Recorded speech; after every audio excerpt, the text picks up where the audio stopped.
Muy buenas noches para todas las personas que en este momento se están conectando, para todos los amigos, para todos los familiares, para todos los miembros de la iglesia Cristo es mi bendición, y también para las personas que nos visitan en esta noche. Sean bienvenidos a un nuevo faro. Este programa que lo hemos dedicado, lo hemos estructurado con el único objetivo de poder llegarle a las vidas de una forma distinta, llevando siempre mensajes que tengan que ver con eventos proféticos, con eventos que están registrados dentro de la Escritura y que hacen referencia a lo que será la conclusión de lo que el Señor en algún momento planeó y que Él mismo profetizó y dejó señales incluso para que nosotros podamos entender los tiempos, guiarnos y tener en cuenta lo que va a ser este último trayecto del ser humano acá en la tierra, antes de que venga el Señor Jesucristo por su segunda venida, y también cuando venga por su iglesia. También hemos hablado y se tocará en algún momento, tal vez en otro estudio ya complementario, lo que será el milenio, que es el gobierno de Cristo durante 1000 años después de su segunda venida, y lo que será esa nueva tierra y ese nuevo cielo, como lo dice la Santa Escritura. Hasta la semana pasada veníamos hablando básicamente de lo que fue un estudio donde tocamos netamente el tema religioso de alguna forma, así como está registrado dentro de la Escritura. Y les estoy hablando de un capítulo que llamó o tuvo por título La Gran Ramera y el juicio de la Gran Ramera. Hasta la semana pasada tuvimos la oportunidad de estar estudiando este pasaje y creo que ya es de bastante claridad para la mayoría de personas que han podido ver cada uno de estos capítulos, valga la redundancia, que se grabaron en algún momento. A partir de hoy entramos en algo diferente, en algo distinto, pero muy acorde a lo que está sucediendo hoy por hoy en las diferentes latitudes de la tierra. Y este estudio lo hemos titulado Mateo 24 y hace referencia a los eventos finales que precederán lo que será la gran tribulación, la tribulación y lógicamente la segunda venida de Jesús. ¿Por qué es importante este capítulo? Porque es que el que lo menciona ni siquiera es ninguno de los profetas, ni siquiera es ninguno de los apóstoles, ni siquiera es una persona que Dios haya encomendado esta misión para dar, digamos, este compendio de estos, llamemos escritos de alguna manera, que profetizan este último tramo de la humanidad acá en la tierra. Quien habla aquí dentro de este pasaje es directamente Jesús. Y eso es lo más importante y más valioso de todo. Así de que a partir de hoy entraremos a analizar lo que es este pasaje tan pero tan interesante y, como lo digo, tan al día de hoy, tan de moda, que ahorita cuando empecemos seguramente a dar nuestros conceptos, las opiniones de cada uno de los panelistas, nos daremos cuenta de que realmente prácticamente todo está cumplido. Pero antes de empezar con este estudio, como ustedes se darán cuenta, hoy nuevamente nos volvimos a reunir los cuatro.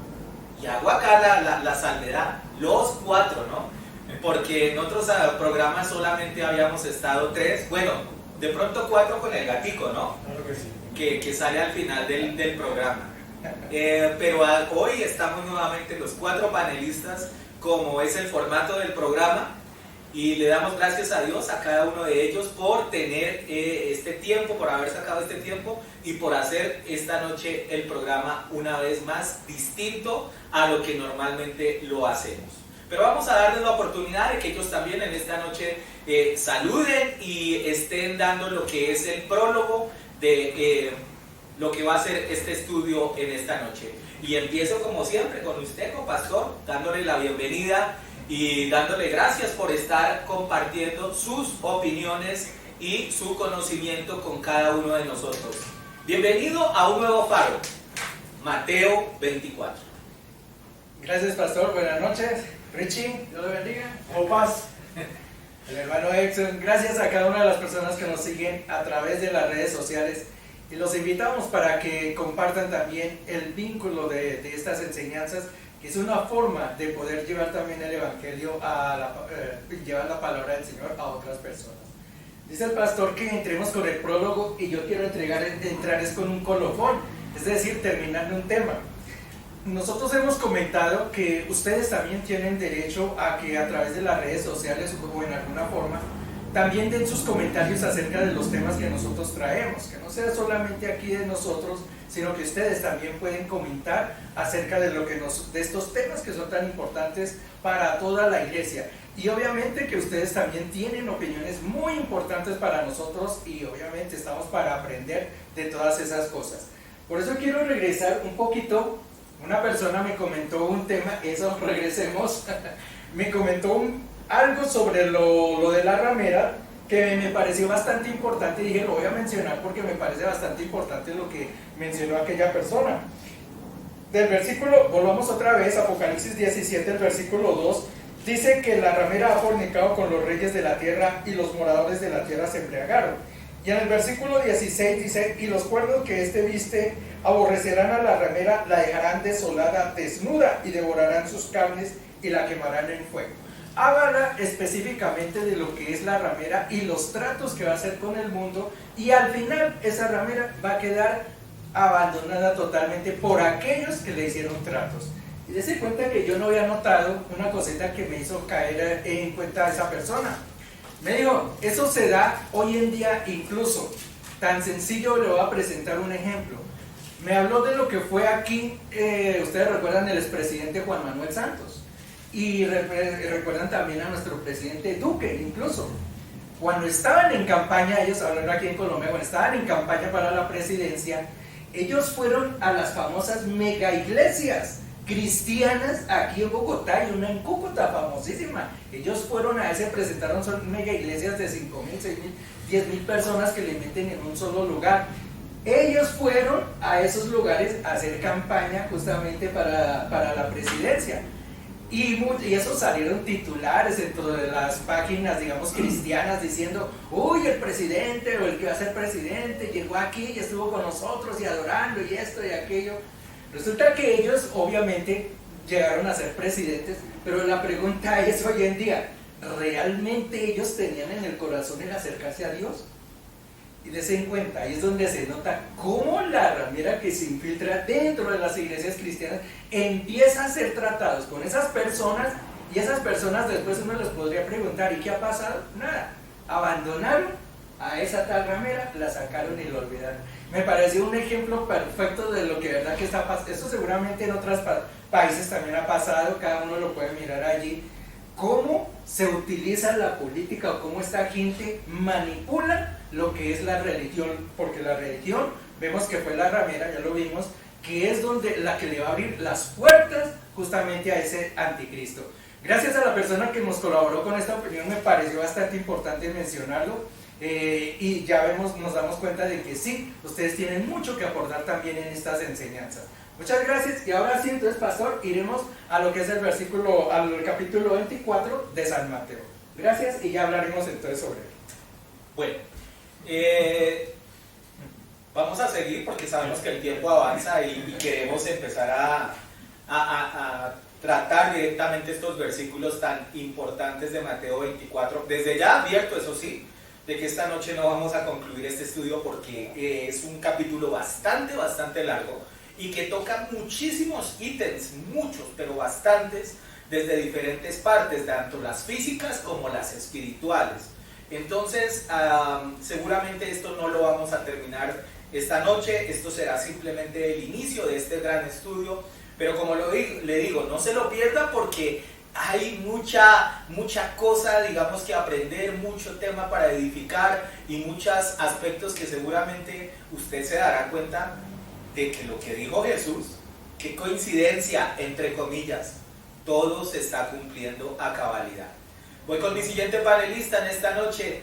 Después de un periplo, de una larga estadía, no sabemos si por tierras santas o por, no sabemos si era que se estaba preparando en algunos otros aspectos, no lo sabemos.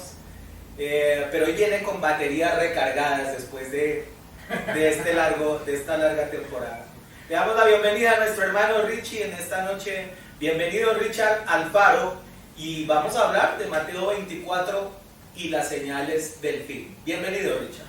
Gracias pastor, iglesia, muy buenas noches, de verdad alegre nuevamente de estar con ustedes, Edson, tu pastor, de verdad muchísimas gracias nuevamente por hacerme la invitación. Y bueno, un tema muy interesante y preciso con lo que decía el copastor.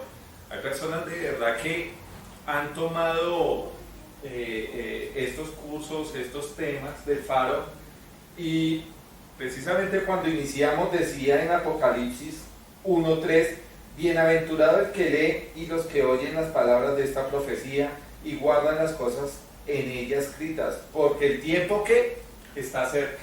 Definitivamente son temas muy importantes, en donde es importante saber qué es lo que quiere nuestro Señor Jesucristo preparado para cada uno de nosotros, ¿cierto? Entonces estos temas son muy necesarios, iglesia, para entrar a esos planes. Y definitivamente papel en mano, Biblia, porque se empieza un excelente tema. Entonces muchísimas gracias, iglesia, pendientes. Gracias Richard, igualmente. Y nada retomando, fueron 3 programas. Bueno, que juzgue la audiencia, no vamos a que sean ellos los que digan. Vamos a ir con mi siguiente panelista en esta noche. Extraño el gatico. Nos falta uno de los personajes que ahora sale al final de nuestro faro.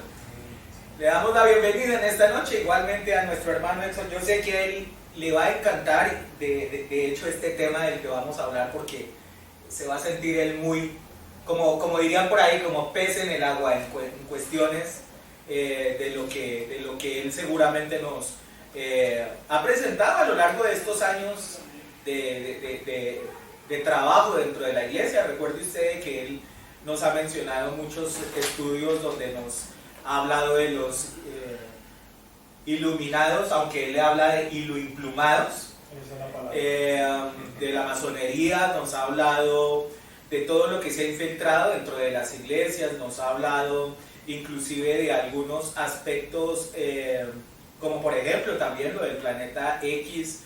Nos ha hablado de varios aspectos. Tal vez en este momento se me escapan algunos, pero yo sé que todos estos de alguna u otra manera tienen que ver mucho, por ejemplo, con esto de Mateo 24. De alguna u otra manera están inmersos dentro de él.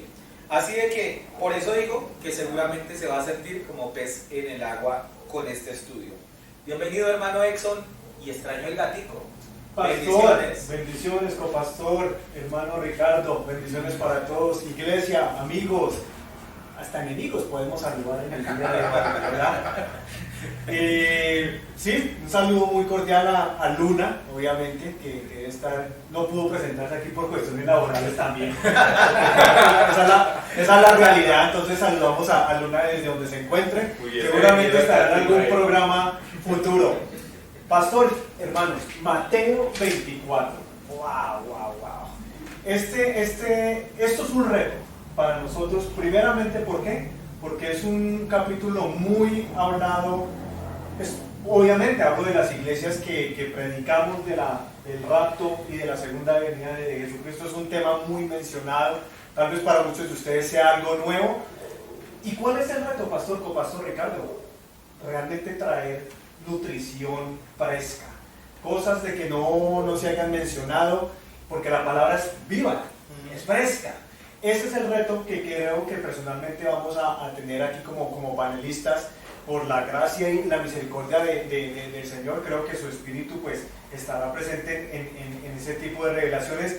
Pero miren que este capítulo de Mateo 24, donde por lo general se nos enseñó a través de los años que esto tiene que ver con el arrebatamiento de la iglesia.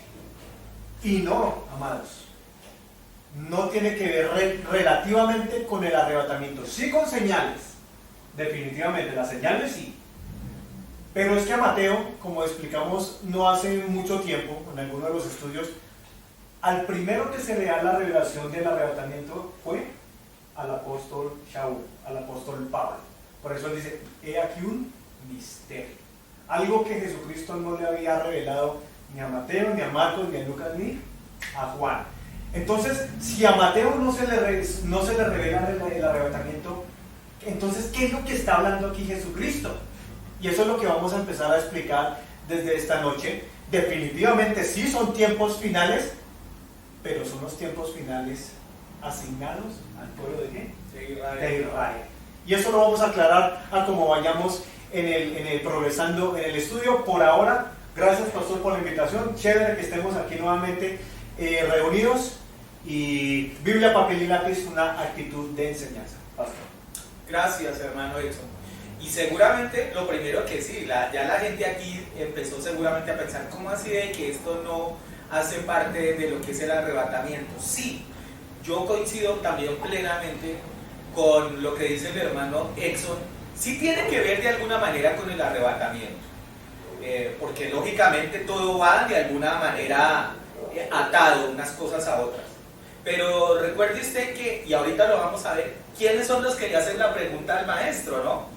Fueron sus discípulos. Luego entonces las señales que él suelta inicialmente son para sus discípulos, para su pueblo, ¿cierto? Entonces eso es algo que hay que tener en cuenta.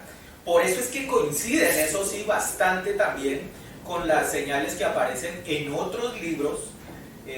Habla usted de Tesalonicenses, habla usted de Pedro, cuando se habla, por ejemplo, de los falsos profetas, de la apostasía, de temas como esos. Por eso es que coinciden bastante con estos, porque no es que se esté repitiendo la misma versión, sino que van direccionados hacia pueblos distintos, ¿verdad? Pero sí tienen de todas maneras mucho que ver con lo que va a ocurrir a nivel global. Bueno, vamos a leer la escritura en esta noche.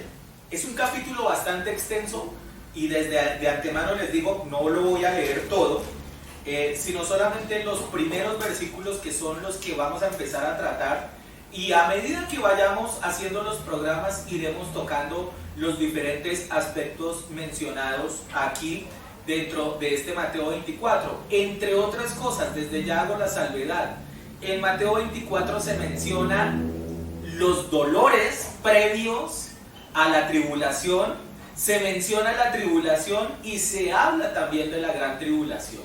Entonces son tres aspectos claves que se mencionan dentro de este capítulo, y que no podemos entrar como a meterlos todos dentro de una misma bolsa, porque seguramente desviaríamos y haríamos algo incorrecto. Pero dice así la escritura, y voy a utilizar, aquí tengo varias versiones a la mano, tenemos la Torá inclusive, que yo sé que la vamos a utilizar un poco más adelante, pero el texto original que voy a utilizar para arrancar este mensaje es el que está registrado en la versión Reina Valera. Dice de la siguiente manera: cuando Jesús salió del templo y se iba, se acercaron sus discípulos para mostrarle los edificios del templo. Y aquí es donde quiero que le prestemos atención a lo que hacía referencia hace algunos minutos. Respondiéndole él, les dijo: ¿ves todo esto? De cierto os digo que no quedará aquí piedra sobre piedra que no sea derribada. Y estando él sentado en el monte de los olivos, los discípulos se le acercaron aparte diciendo: dinos, ¿cuándo serán estas cosas y qué señal habrá de tu venida y del fin del siglo? Respondiendo Jesús les dijo: mirad que nadie os engañe, porque vendrán muchos en mi nombre diciendo yo soy el Cristo, y a muchos engañarán, y oiréis de guerras y de rumores de guerras. Mirad que no os turbéis, porque es necesario que esto acontezca, pero aún no es el fin. Porque se levantará nación contra nación y reino contra reino, y habrá pestes y hambres y terremotos en diferentes lugares, y todo esto será principio de dolores. Miren que aquí lo está hablando claramente, ¿no? Esto será principio de dolores. Aquí en adelante comienza ya otro aspecto, dice: entonces os entregarán a la tribulación. Ahí arranca algo completamente diferente. Y os matarán y seréis aborrecidos de todas las gentes por causa de mi nombre. Muchos tropezarán entonces y se entregarán unos a otros, y unos a otros se aborrecerán, y muchos falsos profetas se levantarán y engañarán a muchos. Y por haberse multiplicado la maldad, el amor de muchos se enfriará. Mas el que persevere hasta el fin, este será salvo. Y será predicado este evangelio del reino en todo el mundo para testimonio de las naciones, y entonces vendrá el fin. De ahí en adelante viene otro trayecto donde menciona otros aspectos interesantes, pero que quiero que los dejemos para futuros programas. ¿Qué podemos decir, copastor, en esta noche de estos primeros textos? Cuando se menciona que entonces esto, o si lo interpreté mal, era para el pueblo judío, ¿quiere decir que entonces eso no va a entrar a la demás gente? Hermano Edson. Hablando de la iglesia, Sí, cuando menciona que esto está específicamente enviado es hacia los judíos, Sí. al pueblo judío. sí, total. ¿Esto no va a tocar a la demás gente o cómo la demás gente entonces se va a ver? En cuestión de apologética, va directamente con el pueblo judío. Por eso es que el mensaje va a los discípulos. Ya vamos a tocar el tema ahorita. Lo que pasa es que la iglesia sí lo entiende como señales. ¿Por qué? Porque es que ya las estamos viendo. El pastor creo que aquel día nos habló, me mandó un mensaje: hermano Edson, terremoto en Haití. Yo ni siquiera sabía. La iglesia sí puede utilizar Mateo 24 en términos de ¿qué? De señales, pero no en términos del arrebatamiento tal en sí. Y cuando llega el momento lo explicamos y lo desglosamos levemente. Yo sí lo utilizo en las predicaciones para la iglesia, totalmente. ¿Cómo no nos vamos a edificar? Lo que pasa es que en la tribulación y en la gran tribulación es donde esto de las guerras, rumores de guerra, lo de los falsos profetas, ahí es donde se va a poner eso como pan caliente, todos los días, a toda hora. Sí, eso es lo que le respondo como pastor. Sí, y tengo ahí otra inquietud que estoy tratando de trasladar, lo que de pronto la gente está pensando. Cuando habla, dinos Señor que si estas son señales de tu venida.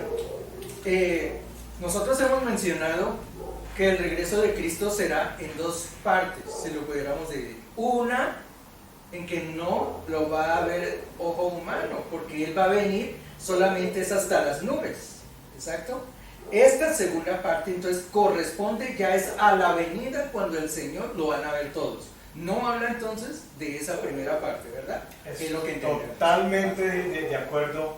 Y eso es lo que a veces la iglesia no capta, y por eso es que escuchamos de iglesias cristianas que dicen: nosotros nos vamos en medio de la tribulación, y hay otros que son tienen mucha más fe, nosotros nos vamos al final de la gran tribulación. Para esos hermanos y para esas iglesias, como dice el Salmo por ahí, que el Señor les conceda la petición de su corazón, porque yo no me pienso esperar hasta que el diablo, imagínense el diablo tocando su iglesia, y el Señor Jesucristo, no. Si se quiere ir en medio de la tribulación y al final de la gran tribulación, bueno, eso es cuestión suyo.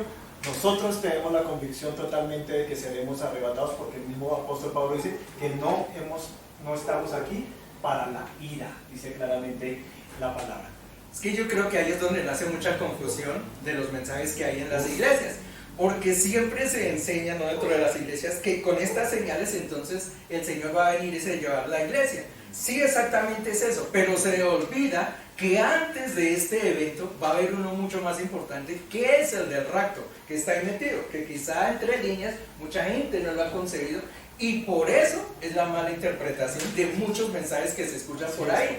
Mucha gente piensa que vamos a esperar a que el Señor lo vea todo, y no. La primera venida nosotros iremos a encontrarnos, dice la palabra de Dios, con Él a las nubes. Es decir, Él no va a venir. Entonces yo creo que tenemos claridad para partir desde ese punto. Bueno, yo quiero ir a ese primer versículo, a ese segundo, ¿no? Hablando de que, ¿veis esto? De cierto os digo que no quedará piedra sobre piedra que no sea derribada. Ese primer aspecto siempre se ha mencionado, que ha sido la destrucción de Jerusalén en el año 70, cuando fue destruida por el emperador Tito. Entró a Jerusalén y la destruyó, y muchos la han interpretado sobre ese momento.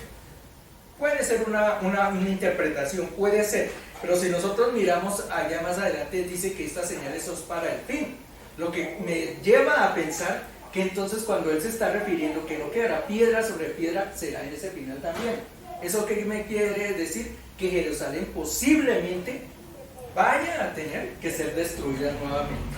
Y lo más seguro es que pase justamente en la batalla de Armagedón, que es cuando va a venir la guerra.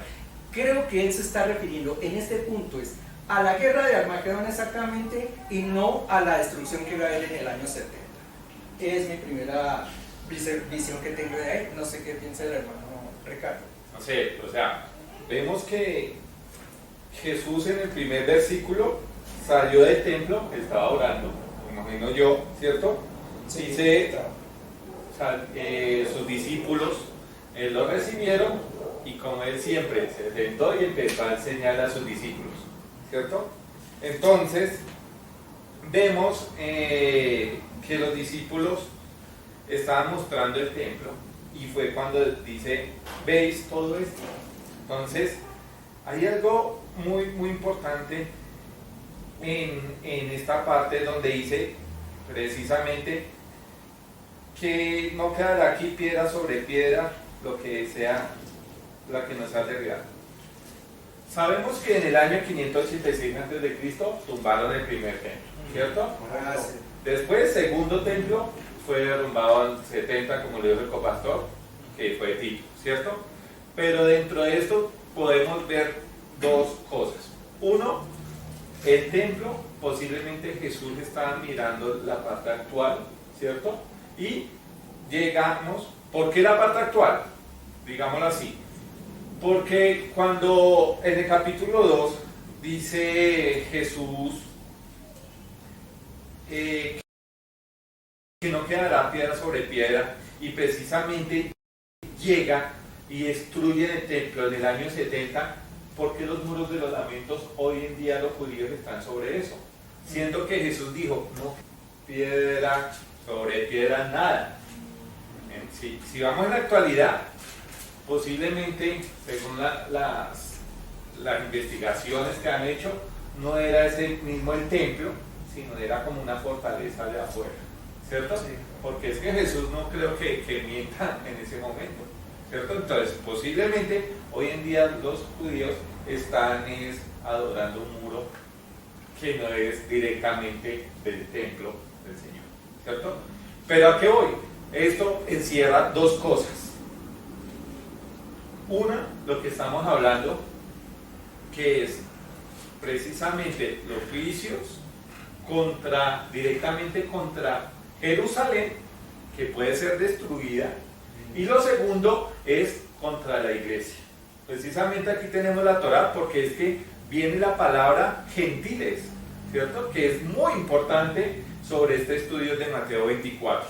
Entonces, aquí podemos ver cómo Jesús le enseñó a sus discípulos, y viene la gran incógnita donde ellos hicieron esa gran pregunta, ¿cierto?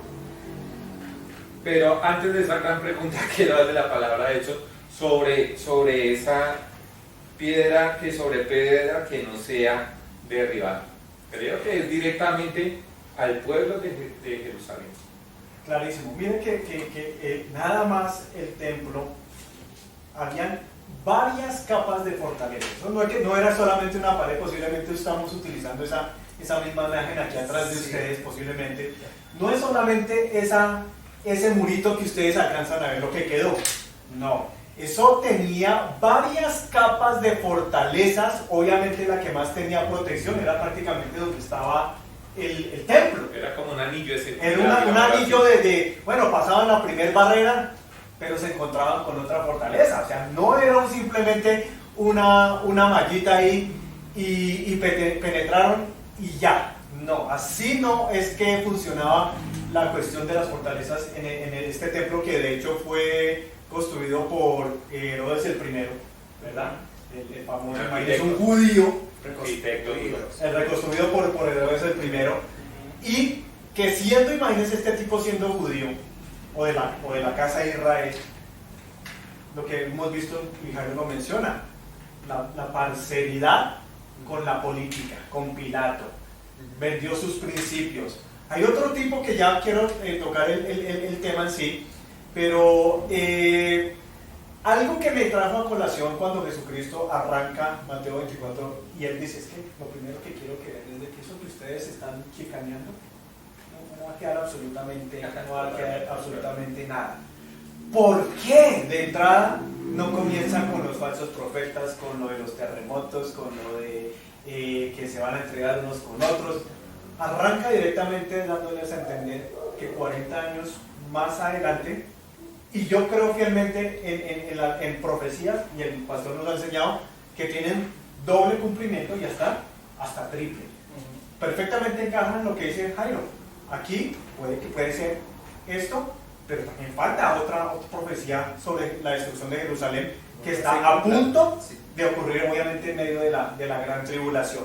Pero nadie puede negar que efectivamente 40 años después de que Jesús parte, exactamente en el año 70, viene este hombre que, aunque obviamente no está dentro de las escrituras, pero este hombre que nació en el año 37 aproximadamente, Flavio Josefo.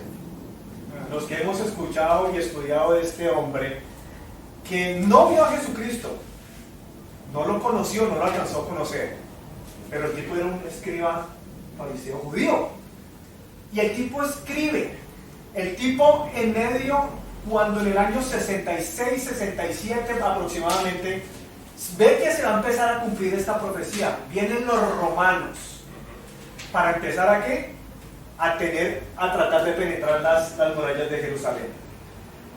Este tipo se le había dado una asignación.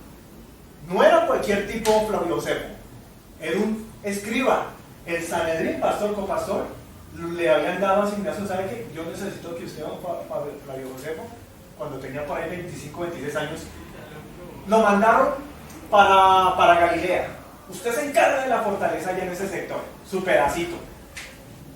Él va, protege y ayuda a levantar los muros, pero llega un momento porque se tenía que cumplir la profecía. Si Jesús dice que no va a quedar piedra sobre piedra, pues obviamente venía a cumplirse que iba a tomar el emperador Tito de su padre Vespasiano. Obviamente Vespasiano es el mero mero aquí en la película, pero Tito es el hijo, no el bambino. Tito el hijo de Vespasiano. Y lo importante aquí entender esto, para que vean que es que la historia sí, no es solamente leer un versículo, bueno, pasemos al otro, no, para nada. Dice Flavio Josefo, porque él sí vio físicamente lo que ocurrió, él fue partícipe, no fue que le contaron. Dice este hombre, Flavio Josefo, que cuando Roma empezó a penetrar la parte de su fortaleza en Galilea, él y 40 tipos, lo que el pastor nos enseñó una vez sobre la cueva de Adulán, se dieron de cuenta que se nos metieron. Así que, pisémonos. Arrancó con sus 40 pelagatos, por decirlo así, y se metieron en una cueva. Y dice Flavio Josefo de que estos judíos estaban a punto de ¿qué? De suicidarse. Ellos preferían suicidarse antes de que los romanos los cogieran. ¿Por qué? Porque lo que se les venía no iba a ser confianza, digámoslo así, que iban a salir confianza. Entonces este tipo se la craneó, él conociendo la parte del Sanedrín rabínica, conociendo palabra, Torah. Dice, no muchachos, aquí no nos podemos hacer esa cuestión porque esto trae consecuencias. ¿Qué hace el tipo? Si quiere, agárrese, juguemos a las suertes y tiremos la moneda. Y bueno, Pastor y Ricardo, al que cayó serio, el otro lo baja. Eso es asesinar, pero no es homicidio. Y es que así lo hicieron, le copiaron la idea al tipo. Claro, de 40 pasaron a ¿qué? A 20. De 20 pasaron a 10. De 10 pasaron a 5. Y después quedó el tipo con otro ahí. El man era muy pilo. El man era estratega. Por eso fue que lo mandaron a Jerusalén, a Galilea. Cuando ya quedaron los dos, dice la historia, me parece impresionante como lo cuenta Flavio, y esto está en los libros.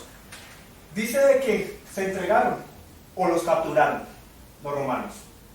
Los romanos sabían quién era Flavio Josefo. Ellos sabían, este muchacho lo conocemos, este tipo nos puede incluso colaborar con la cuestión de qué, de la logística, de cómo nos les vamos a meter a todo el pueblo, a todo el templo. Conoce las estructuras, conoce dónde hay túneles, conoce dónde hay formas de nosotros meter. Y esta es la parte que es triste de escuchar de esto, porque Flavio Josefo prácticamente cambia de equipo. Se hace parcero con Tito, se hace parcero con Vespasiano. Y lo que comenta Flavio Josefo, porque eso es lo que él dice, mire, yo ya cuando vi que Dios nos había abandonado, porque él mismo lo dice, Dios está con los romanos. Así lo dijo, Dios está con los romanos, son 60,000 soldados, aquí en cuestión de tiempo nos van a dar bambuque. ¿Sabe cuánto le tomó al ejército romano, pastor, para tomar control totalmente de las murallas y de Jerusalén? Y lo hemos visto numéricamente en varios de los juicios de parte del Señor con su mismo pueblo, incluso 150 días exactos, 5 meses. 5 meses. Usted lo menciona, ¿sería que ninguno pasó por ahí en esa época? Se lo dejo a su criterio. Vamos a parar ahí porque hay que darle chance al pastor, que yo sé que también está que suelta profecía bíblica aquí. Amén. Y arrancamos, pastor. Sí, es que mientras ustedes hablaban, estaba buscando el complemento de este primer pasaje, donde lógicamente sí, yo soy uno de los convencidos y lo he mencionado en muchísimos estudios, en muchas prédicas, de que efectivamente las profecías y los tiempos y los momentos se vuelven a repetir. Clarísimo. Desde el mismo hecho del Génesis, de la creación, con el arranque de un cielo nuevo y una tierra nueva, o una tierra, sí, algo que estaba empezando, dése cuenta de que al final en el Apocalipsis vuelve a repetirse ese mismo efecto, o sea, lo mismo va a ocurrir en algún momento, todo tiende a volver a repetirse en algún instante. Pero miren lo interesante, me fui aquí rápidamente a un par de aspectos, porque yo considero de que este templo, indudablemente a lo que se refiere, en mi opinión, coincido con lo que dice Richard en cuanto a que Jesús está hablando, está direccionando su opinión, digamos, para mencionar el templo, que también, como lo dice el hermano Edson, seguramente era algo de lo que alardeaba el pueblo judío en algún instante, ¿no? Una de las maravillas que ellos tenían, y justamente lo que Jesús quiere mostrar es de que eso, a la larga, eso no es importante, eso va a quedar allá en el olvido en algún instante. Y en Lucas 21 dice, en el verso 5, mire que inclusive ahí claramente lo dice en negrilla, dice, Jesús predice la destrucción del templo. O sea, no nos queda la menor duda de que lo que se está refiriendo ahí es a la destrucción del templo, básicamente.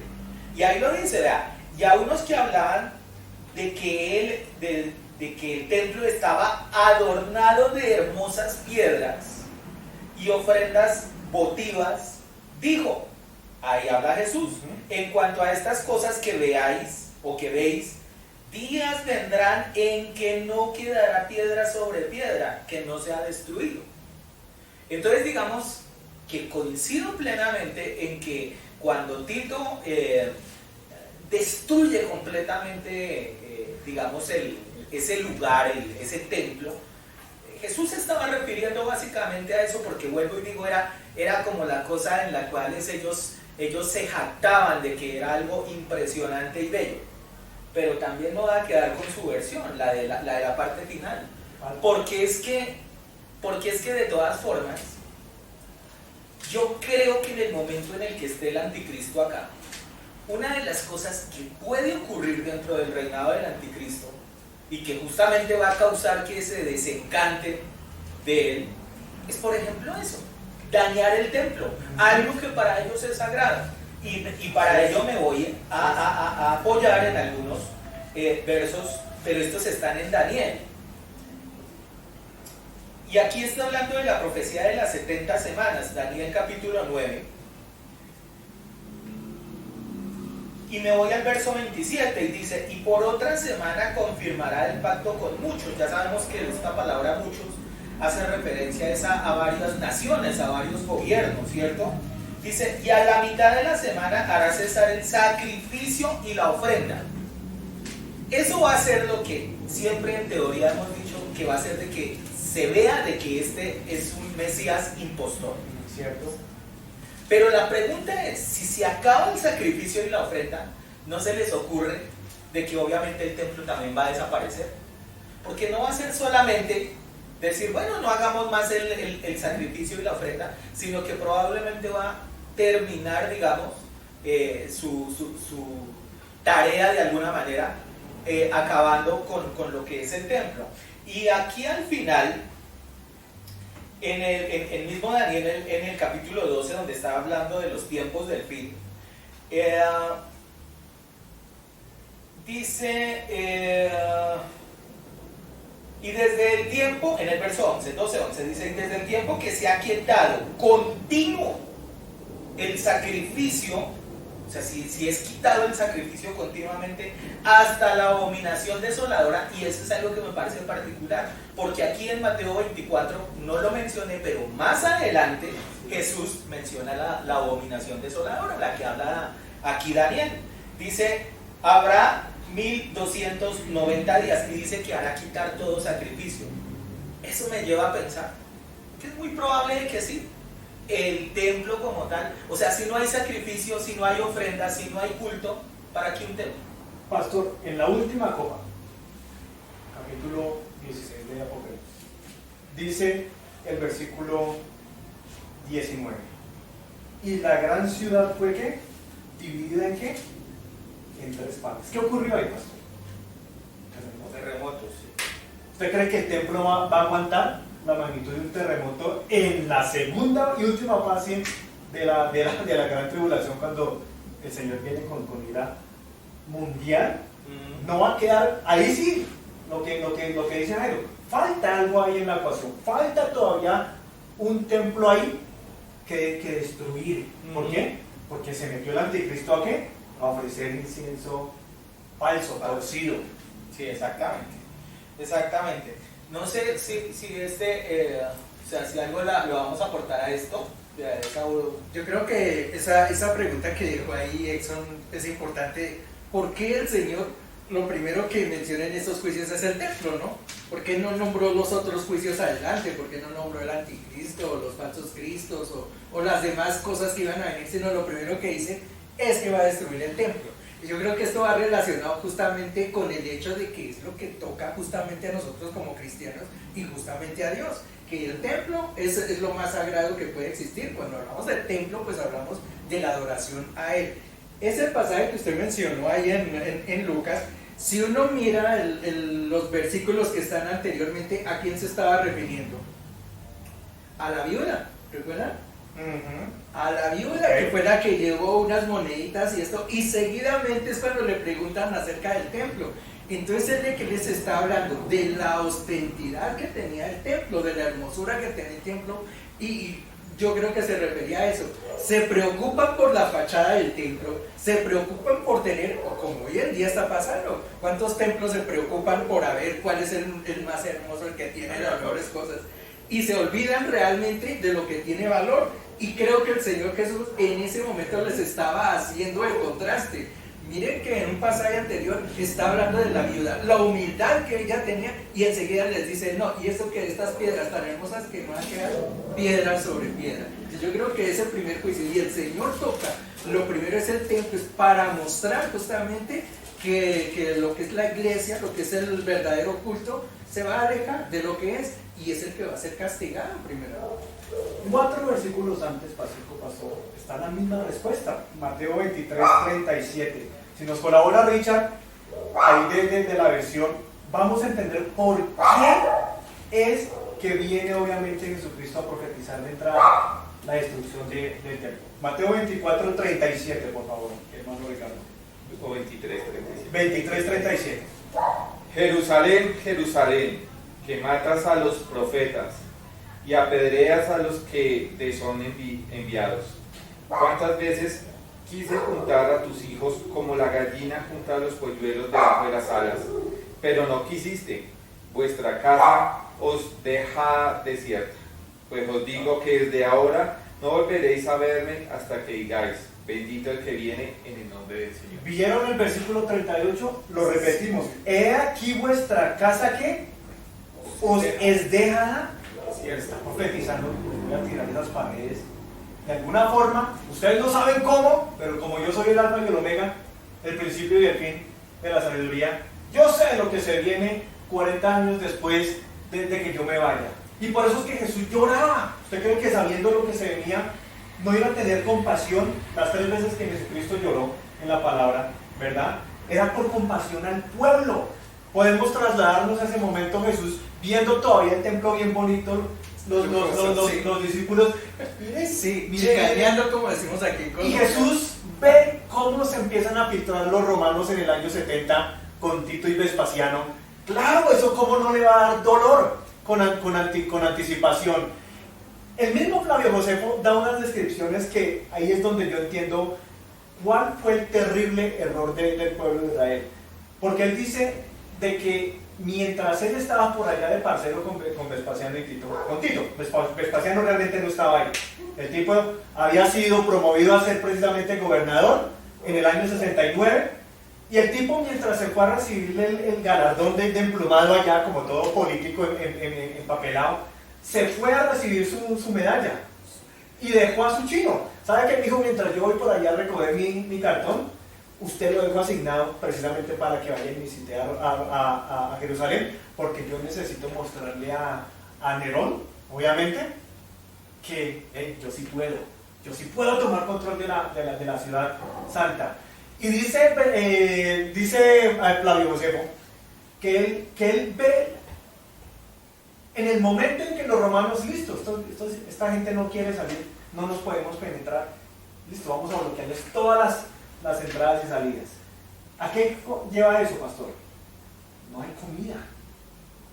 ¿De dónde traían el pueblo la comida? Pues de afuera, de los rebaños, ¿verdad? Pero sin comida, en una ciudad amurallada.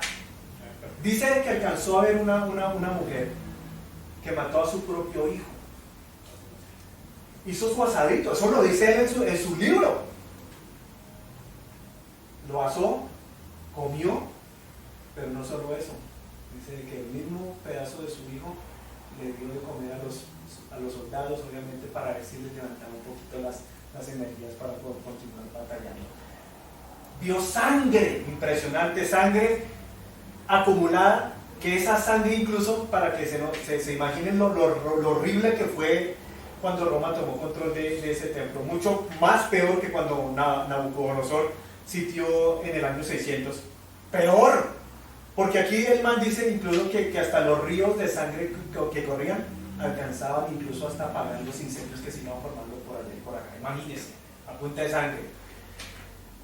Cuando uno profundiza estas vainas y dice, Señor, pero llevamos aquí un rato y no hemos ni siquiera podido salir del tema del templo, pues aquí uno se familiariza de lo terrible que fue para el pueblo judío haber cometido este grave error, y con esto paso obviamente para que compartan. ¿Se acuerdan, pastor, cuando estaba el Señor, estaba Barrabás, Pilato, esa escena que ustedes conocen, y dice, déjenlo ir a Barrabás, pero se le salió una palabrita, una frasecita, que eso es parte de este juicio que a Jesucristo le dolió. ¿Se acuerdan cuando ellos dicen que la sangre de Jesús, ¿qué era? Que caiga sobre nosotros. ¿No lo dijeron, cierto? Que caiga la sangre de ese Señor. ¿Usted sabe lo que es pedir que la ira de la sangre del Señor Jesucristo caiga sobre usted? Ahí se está cumpliendo de palabras de Dios. ¿Por qué? Porque el poder de la gente, de la lengua, pastor. Bueno, vamos a avanzar con los siguientes 2 versículos. Me parece que es No sé si iba a terminar lo de Flavio Josefo, ya terminó. No, eso hay un montón de cosas aquí, de Porque es que yo no me quiero saltar porque yo estoy tan, es como los que televidentes aquí. Sí. A ver la historia en que va a terminar con Flavio. Es O, que- o es la que- podemos seguir con otro versículo. No, es que vuelvo le digo, es que es tanto lo que este tipo, y a este tipo hay que creerle, porque aunque este Pues tipo claro, no conoce a porque- Jesucristo, Porque si nosotros vamos a mirar la historia, aparte de lo que es la Biblia, la palabra, si vamos a los historiadores, Flavio Josefo es el historiador grande por los que conocemos todos los hechos de ese tiempo. Él es el que, si vamos allá, miramos que él es el que cuenta toda la historia del inicio de la iglesia, y no solamente de la iglesia, sino de los tiempos de Roma. O sea, históricamente, fuera de lo que es religión, él cuenta la historia de lo que era Grecia, Roma. Era un historiador. es que imagínense en 5 meses de ver muertos, o sea, penetraban, nosotros tenemos un cuadro ahorita de unas murallas ahí, penetraban una fortaleza, listo, conquistaron ahí los romanos esa parte inicial de esa fortaleza, listo, empezaron a matar, obviamente ellos tenían mejor armamento, tenían mejor logística del imperio, obviamente, y dice Flavio Josefo que diariamente, porque lo vio, 500 judíos eran crucificados al estilo de Jesucristo, igual, que los colocaban en cruces y por toda la ciudad, 500 diarios. Multiplica eso por 5 meses. Eso lo cuenta un tipo que prácticamente por salvarse el pellejo se torció. Por salvarse el pellejo. Algo muy diferente a lo que nos muestra a Jesucristo. Yo los invito para, obviamente, sí, a avanzar, pastor, de que estudien los libros de Flavio Josefo con un montón de detalles que uno queda realmente con razón, entendemos por qué el Señor habla con tanta propiedad en el segundo capítulo de la destrucción de este pueblo. ¿Cuál es la reflexión con nosotros?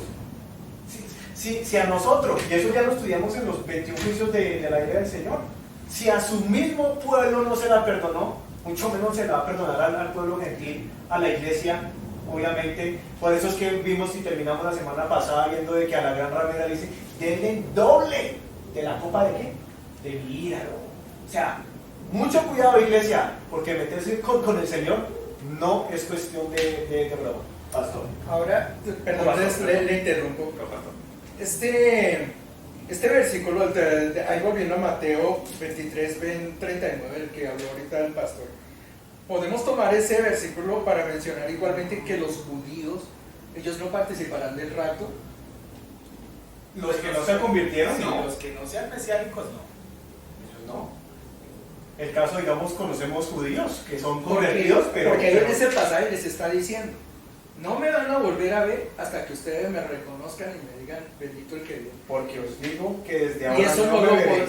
digamos, sabiendo que los judíos no lo reconocen como el Mesías, pues no lo van a reconocer sino hasta el final. Claro. En ese caso quiere decir que va a pasar entonces el rapto y los judíos entonces no lo van a ver porque No lo van a reconocer. Tan no lo van a reconocer que porque van a seguir al anticristo. Pero es que dice Romanos que Israel será salvo en qué? En un día. Está hablando de prácticamente al final de qué? En la gran tribulación. Va a haber gente del pueblo del Señor que va a ser salva. Por Sí. eso dice Apocalipsis que van a haber decapitados, que vi la alma de los decapitados. 144. O sea, va a haber un pueblo del Señor salvo, pero eso no va a ser al principio ni a la mitad, eso ya es al final. Y por eso es que dice, es que benditos ustedes que ahorita yo ya no me vuelvo a tomar esta copita Benditos con los ustedes. que nos ven y nosotros porque nos vamos a tener. Exacto, y eso es no lo que yo digo. pasamos por esas zonas. Eso es mejor ¿Qué irnos tal los ahorita. judíos que no están esperando o están esperando un Mesías y no se van en el rapto? Y tienen que pasar por o sea, terrible. Vaya, dígale a un judío, nos vamos en el rato, ese judío lo coge usted a piedra. Ellos no. Pero es que Yo mucha no. gente le está pasando y ahí es donde yo creo que eso ahorita lo vamos a enlazar con el siguiente pasaje, justamente el siguiente versículo. Nosotros, digamos, dentro de la iglesia cristiana evangélica protestante, por mencionar algunas, mencionamos el rapto. Pero la ramera que nosotros hablábamos justamente hasta el capítulo pasado, hábleles a ellos del rapto a ver si conocen qué es el rapto. Hace rato que se quedaron en ese tema. O sea, esa gente, ¿qué va a pasar con ellos si ni siquiera están esperando el rapto? Y esa es una de las graves falencias que tiene esa doctrina.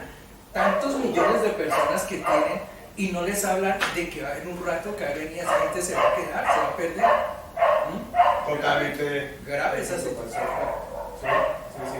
Bueno, en los siguientes versículos, los siguientes dos, que quiero que los tengamos en cuenta, y de una vez le voy a dar el cambio a Richard en ese sentido. Aquí hay algo clave, y es que está diciendo que los discípulos le están preguntando que les dé una señal de dos aspectos. El primero, que es de que Él regresará, ¿cierto? O sea, Él les ha prometido de que Él volverá, y ellos le están diciendo, bueno, ¿cómo sabremos de que tú vas a regresar? Aquí estamos hablando de la segunda venida, que es distinto al tema rapto, ¿no? Para que lo tengamos en cuenta. Entonces está hablando básicamente de la segunda venida. Y también está hablando del fin del siglo.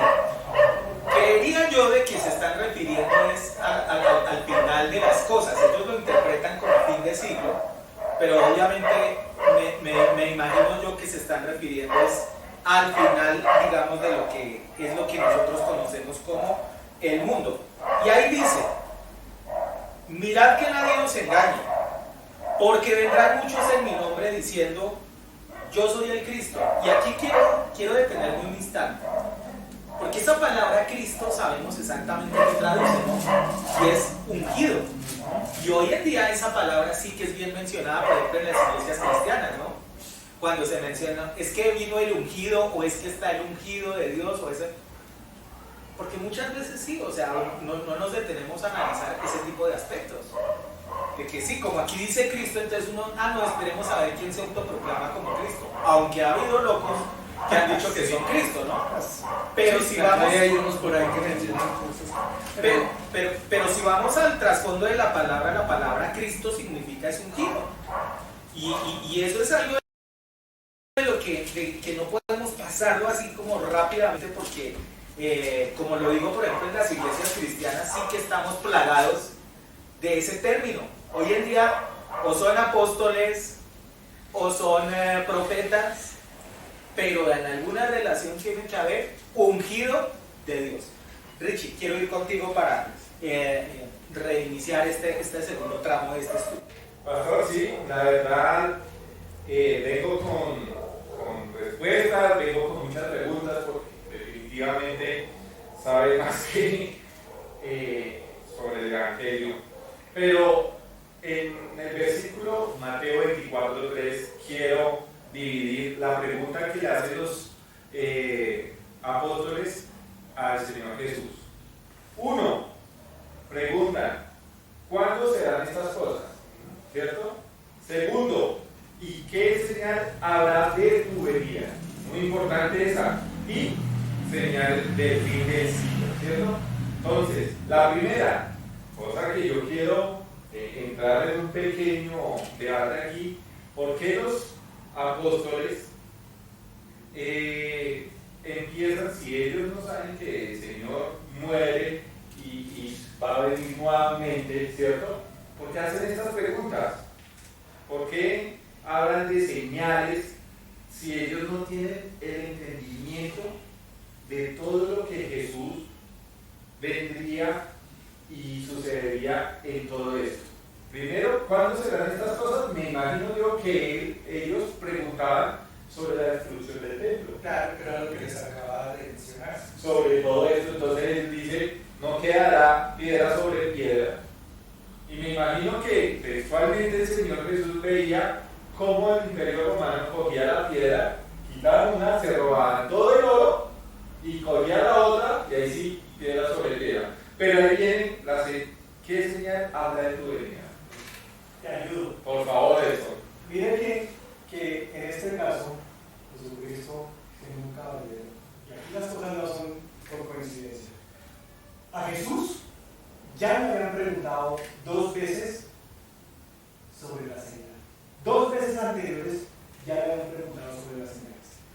Mateo, capítulo 12, versículo 32. Vamos a entender, miren lo que hace aquí Jesús. Creo que en el estudio de la manera pastora enseñamos de que las cosas reveladas el Señor se las da a su pueblo. A su pueblo, ¿cierto? Sí, así es. Y al resto, mirad cómo se defiende. Y es porque no quiere. En el famoso capítulo de la versículo 38 de Mateo capítulo 12. Entonces respondieron algunos de los que escribas y de los fariseos, diciendo: Maestro, deseamos ver de ti ¿qué? Señal. Ya estaban pidiendo que Jesucristo, si tanto se las da a Jesús, según ellos, de que es el cacho del que conoce tanto, pues de una vez salen los humos que van a terminar las partes aquí, digámoslo así para que lo entendamos todos en concepto. Pero aquí Jesucristo les pega la confundida del siglo. Versículo 39. Y él respondió y les dijo: la generación mala y adúltera demanda señal. Pero ¿sabe qué? No les voy a dar ninguna señal, papitos. Tienen que echarle más moneditas al marrano. No les voy a dar ninguna señal, pero les da una señal. Miren que de todas maneras no es una señal, sino la de ¿qué? La del profeta Jonás. O sea, primero les dicen, no les voy a decir nada, pero hay un niñito como que les dice: les voy a hacer una como ustedes me la suelen hacer a mí, para hacerme quedar mal. La única señal que a ustedes les voy a dar es la del profeta Jonás. ¿Usted cree que esa gente entendió lo que Jesucristo les estaba diciendo? Estos escribas, estos fariseos, porque la pregunta no venía de los discípulos, como viene en Mateo 24, ¿sí pasó? En Mateo 24 Jesús no es grosero, ni atarpan, al contrario, les responde con autoridad y les responde con respeto a sus discípulos lo que ellos le preguntaron, porque a nosotros no. ¿Ven la diferencia entre un religioso y un hijo de Dios? ¿Ven por qué el Señor de la Iglesia de Cristo mi bendición nos responde, nos regala mensajes impresionantes, cosas que no sabemos, para que ustedes reciban también en sus hogares? Y las iglesias que están por allá ahorita, de 3.000, 5.000, de falsa doctrina, ¿usted cree que el Señor les regala ese tipo de mensajes a las iglesias? Igualitos que los fariseos. A ustedes sueñen de que yo les voy a regalar ese tipo de revelaciones. Sueñen. Esa es la primera vez que a Jesucristo le preguntan sobre las señales del tiempo. La otra es más adelante, en Mateo capítulo 16 o 15, si no estoy mal. O sea, no lo tengo, pero aquí está. 16, sí señor. El título dice ¿qué? La demanda de ¿qué? Una señal. Y dice el versículo: vinieron los fariseos y saduceos para tentarle y le pidieron que le mostrase una señal del cielo. Vuelve el Señor Jesucristo y él respondiendo: cuando anochece, ustedes saben de que está haciendo buen tiempo. Cuando cae, cuando hay una nube con agua, ustedes como que entienden de que va a llover. Cuando es de que el solecito está despejado ahí, significa que ustedes se pueden ir para Santa Marta o Barranquilla. Pero termina diciendo Jesucristo: mas las señales de los ¿qué? Tiempos ustedes no pueden ver. Versículo 3. Vuelve y le dice: ustedes están mojados, no están fríos. Sueñen de que a ustedes yo les voy a dar la revelación de los últimos tiempos a ustedes, padres fariseos, que de hecho gracias a ustedes ustedes me entregaron a mí, porque no fue el pueblo, ¿sí o no? Hay muchas personas que dicen que el pueblo judío en su totalidad fueron los que entregaron al Señor, y no era el pueblo. ¿Eran qué? Dice la original, otra versión de esa dice en Juan capítulo 1, versículo 11 y 12: a los de su oficio vino y los de su oficio le rechazaron. ¿Qué fue el oficio de Jesús, pastor? Carpintero. No, pero el oficio en cuestiones espirituales. Predicador. Era un doctor, no era un rabino, porque un rabino tenía que por facultad estar casado, porque eso nunca se casó con nadie. Era un maestro, pero no era un rabino. Ojo a eso. Y dice Jesús aquí que ustedes no pueden discernir las cosas realmente espirituales, no pueden, les va a quedar muy difícil. Esto solamente es para mis discípulos. Y ahora entienden por qué en Mateo 24 él sí empieza a ustedes. Mira, aquí yo no tengo fariseos, Porque si se monte no estaba ningún fariseo. ¿Sí está? Es que ahí dice que los apartó. Los apartó. A los apóstoles. Ven, ahora sí. Pastor Miguel, Pastor Jairo, hermano Ricardo y usted, Carlito Edson, ¿qué preguntas me tienen? Y decimos gracias Señor por darnos la oportunidad de preguntarle. ¿Cierto? Y le responden con amor. Bueno, lo primero que les tengo que decir es de que Jerusalén, por cuanto persiguieron ustedes a los profetas y mataron a los que se les enviaron, lastimosamente, antes de estos eventos de Mateo 24, ustedes no me van a volver a ver, sino hasta que, y esta última copa, obviamente la noche anterior que estaban celebrando la cena o Pesá, como lo sabemos, ¿verdad? Pero antes de, esa es la última vez que ustedes me van a ver tomando el vino y el pan con ustedes. ¿Ya la próxima? ¿Hasta después de qué? De la tribulación, de la gran tribulación. Y ahí es donde él empieza a explicar, esto es lo que se viene. La pregunta es esto: ¿cuándo es que se arranca el fin de los tiempos realísticamente? El fin de los tiempos arranca precisamente desde que Jesús parte. O sea, estamos hace 2000 años en los últimos tiempos. No necesariamente desde 1948. Esa es la generación que marca la última generación. Es diferente, ¿cierto, pastor? Marca la última generación. Pero el fin de los tiempos arranca ¿desde dónde? Desde que Jesús parte, le queda a la iglesia, obviamente asignada a los apóstoles. Empieza a preparar su y por eso, a partir de ese momento. Y por eso es que en Hechos capítulo 20, como pastor, ayúdenme por favor, Hechos capítulo 20, y miren que va con esa primera señal, para que entendamos el cronograma realmente de aquí en Mateo 24. ¿Qué dice el versículo 5? Para el Diego Pastor. De Hechos 20. De Mateo 24. Ah, de Mateo 24, 5. Porque vendrán muchos en mi nombre diciendo, yo soy el Cristo, y a muchos se engañarán. Ya quedamos de que ese Cristo es traducido, es ungido, o lo que se menciona es ungido. Traigan esta época, ¿de qué está hablando Jesús ahí? Traigámoslo así con la palabra correcta. ¿De qué estamos hablando? En los términos, pastor. Sería diciendo, porque vendrán muchos ungidos diciendo, yo soy el ungido, y a muchos se engañarán. ¿De qué habla ahí Jesús? ¿De los falsos predicadores? Sí, claro. ¿Será que esos son los que ahorita desde el 48 para acá? No. Pastor, me colabora con Hechos capítulo 20, 29. Vamos a ver, eso es lo que ustedes tienen que entender. El fin de los tiempos arrancó hace 2000 años, desde que Jesús parte. Sí. ¿Qué dice Hechos 20, 29, pastor? Porque yo sé que después de mi partida entrarán en medio de vosotros nuevos rapaces que no perdonarán al levante. ¿De qué está hablando aquí la cosa? Hermanos, yo sé que nosotros nos vayamos, incluso nosotros, Pedro, Pablo, los que quedamos de sana doctrina, ¿qué cree que va a pasar?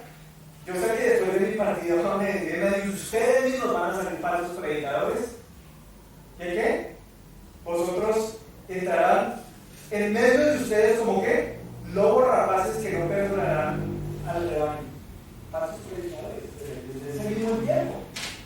Eso no va con Mateo 24, capítulo 5, porque vendrán muchos en qué.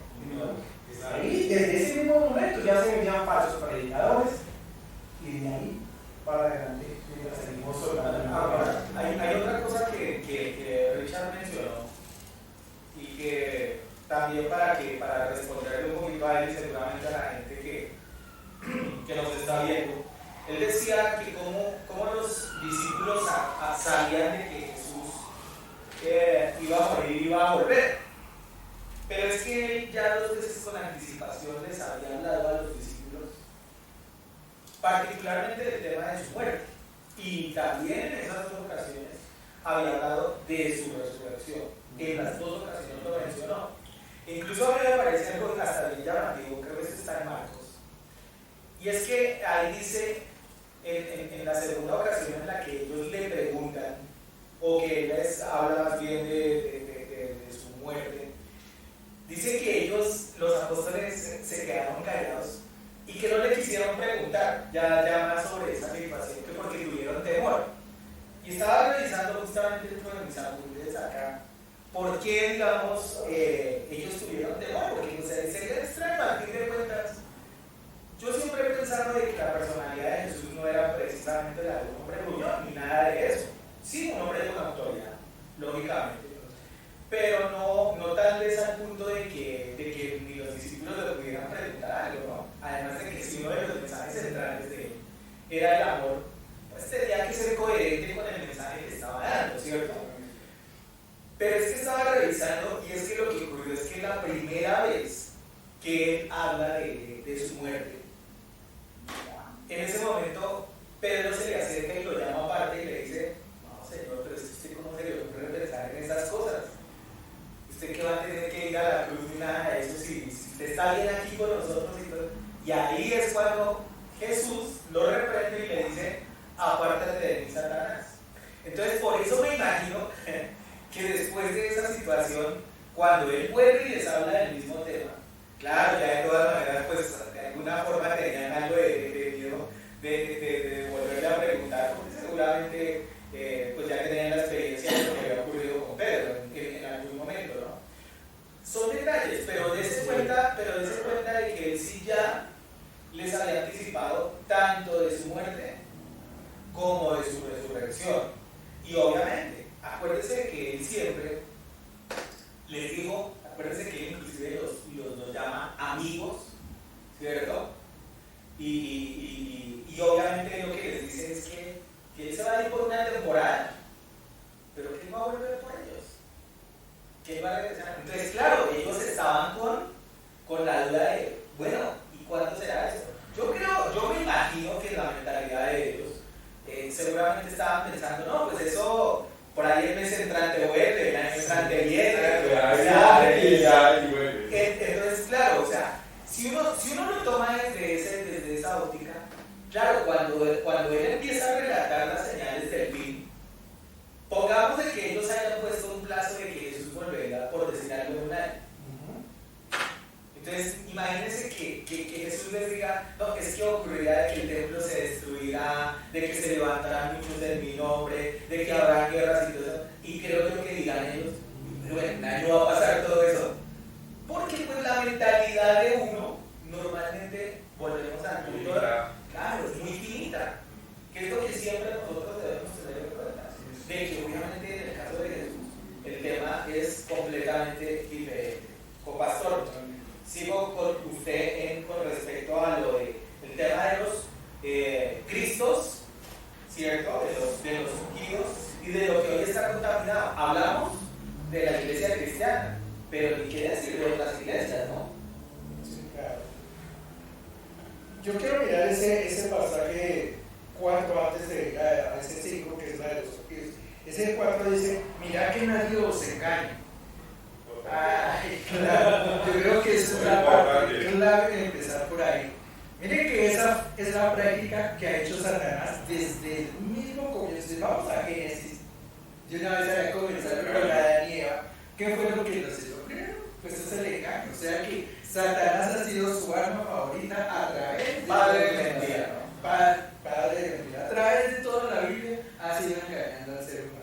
Eso no va a terminar. Y hace ahí el primer énfasis que hace antes de decirles qué es lo que va a pasar. Dice que nadie los engañe, que no vayan a meterles cuento. Y eso nos lleva justamente al hecho de tener conocimiento de la palabra. Y lo hago con lo que decía nuestro hermano Exxon, ya traído a un plano espiritual. Cuando mucha gente no entiende ni reconoce la palabra de Dios, uno a veces habla y dice que Dios me habló y me dijo, y mucha gente dice, pero yo le hablo, yo le digo, no creen que Dios le habla a uno, justamente porque Dios le habla es a los que buscamos de Él, a los que creemos en Él. La gente que está fuera de la palabra del Señor no les habla, como lo demostró nuestro hermano Héctor, no les va a hablar nunca. Grave si usted no escucha la palabra de Dios. Creo que esa es una pedrada muy dura para algunos. De todas maneras, de todas formas, hay algo muy particular, ahora que lo reflexiono, ¿no? Diga que al fin de cuentas sus discípulos vivían con él, comían con él, veían los milagros que él hacía, O sea, conocían la esencia de lo que era Jesús, ¿cierto? O sea, lo conocían muy de primera mano. Y aún así les dice que nadie los engañe. Ahora, si eso no habla de personas que estaban cercanas a él todo el tiempo, ¿qué hablaremos de personas que por allá buscan al Señor muy de vez en cuando, ¿no? Dice claro, para que No es que no solamente lo busquen al Señor de vez en cuando, sino que en vez de buscar al maestro y al don más importante que yo creo que necesita la iglesia, que no le dicen sí, claro. la gente quiere hablar en lenguas. Ese es el don número uno que las iglesias tanto anhelan. Y yo creo que eso es como una buena. ¿Sí o no? En vez de hablar en lenguas, sí, eso dice. O sea, esa es la lengua. Aparte de la lengua que tiene. O sea, son dos lenguas las que hablan, dos dones que tienen. Vaya de la hermanita. ¿Verdad? Pero, y hablan lenguas, hermano. Hablan lenguas. Pero, vayan y ustedes dicen el don de ciencia y el don de discernimiento liberal. Son de las primeras personas que, ay, con mi apóstol no se metan. No se metan con Carlos Luna, que es un hombre de Dios. No de los milagros, no de cómo tira la Biblia en pleno público allá en Ecuador y no pasaron de esa línea. Eso es palabra de Dios, hermano. ¿Sí me entiendes? Eso es lo que le pedimos a usted, o usted pídale a Dios que le dé ese don precioso, así no te lenguas, hermano o hermana, pero por lo menos usted pueda detectar, hoy este tipo me está metiendo aquí doctrina de la gran familia, que lo lanzamos con lo que acabamos de terminar. Exactamente. Es que justamente ese término de no se engañe, a eso era lo que me quería referir. Que muchos piensan que realmente están incluso dentro de una sana doctrina, como vimos justamente de la manera, el nacimiento del Logos o aquellas cosas. Dese cuenta cómo el engaño está metido incluso dentro de las llamadas iglesias cristianas. Y la gente ciegamente sigue sin darse cuenta de qué es lo que pasa. Y lo que nosotros estamos buscando, y con estos programas, es que la gente abra los ojos. Y lo hemos repetido más de una vez. Ni siquiera no nos creen a nosotros, sino busquen en la palabra, busquen, investiguen de dónde vienen esas series de prácticas, por ejemplo, los tales encuentros, que mucha gente adora sus encuentros, pelean por los encuentros, lloran por los encuentros, y no se dan cuenta del origen de ese tipo de cosas. Entonces es importante tener conocimiento de eso. Cuando habla de eso de los engaños, es justamente eso, que el pueblo cristiano se pierde en esas cosas. ¿Por qué? Digamos, dentro de la ramera que hablábamos, la congregación anterior que hablábamos, ¿por qué adoran tantos ídolos y se meten con ellos? No es un engaño de parte de Satanás.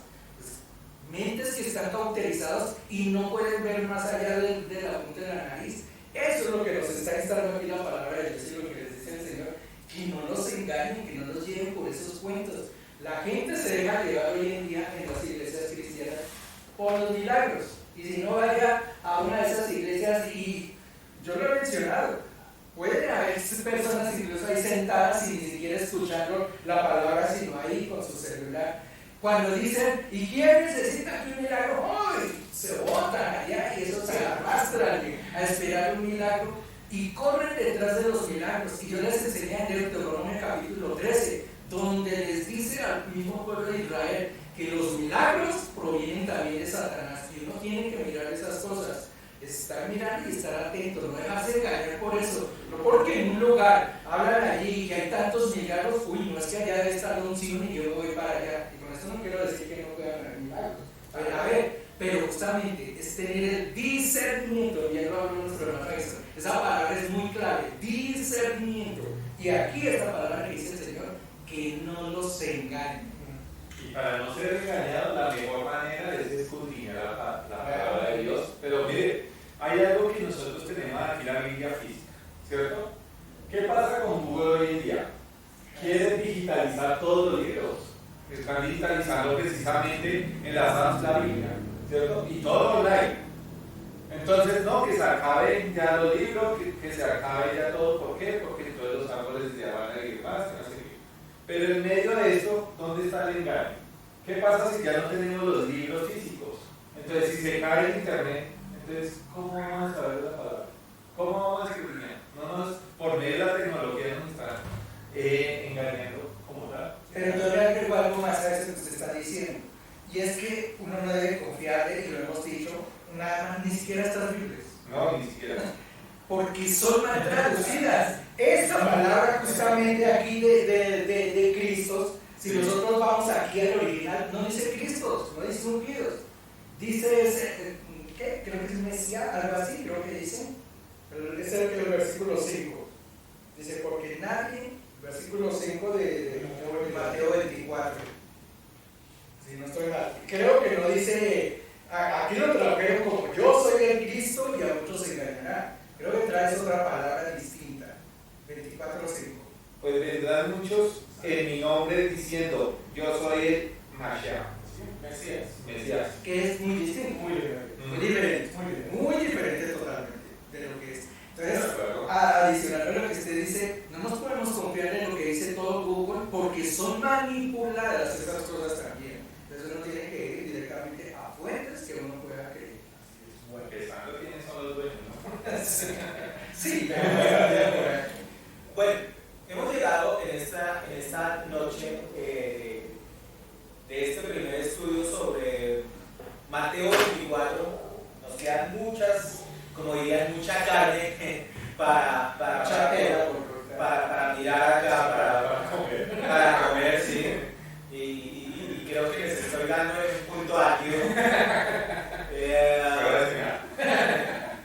Pero nos queda mucho tema por desarrollar, apenas estamos empezando, pero muy interesantes algunas de las cosas que en esta noche hemos podido tener a través de este conversatorio. Pero para cerrar en esta noche, me gustaría tener una corta reflexión final de cada uno de ellos. Arranco con usted, Pastor. La invitación a todos es con lo que estábamos terminando. Qué bueno escudriñar la palabra, investigarla, saber de qué nos habla. Y no solamente, como lo he mencionado, no solamente venir aquí a solo la palabra, sino conocer el contexto histórico de muchas cosas, incluso hasta la historia de las prácticas que trae la iglesia. Por ejemplo, de dónde nace el bautismo, si realmente, miren cómo la iglesia católica romana lo hace de una forma distinta. Miren cómo ciertas cosas se han cambiado, y entonces uno tiene que mirar de dónde vienen esas tradiciones. Y al mirar de dónde nacen esas tradiciones, o la confesión de pecados, o la Navidad, entonces uno empieza a descubrir que hay cosas que no son tan santas ni tan sagradas como parece. Entonces, eso que está mencionando aquí el Señor, me parece que es la mejor palabra que uno puede tener para concluir un programa. No los engañen y no se dejen engañar. Cuando hicimos el estudio de las fiestas de Dios, yo creo que ya hace como un año tal vez que hicimos uno de los primeros temas que abordamos acá en este programa en Faro.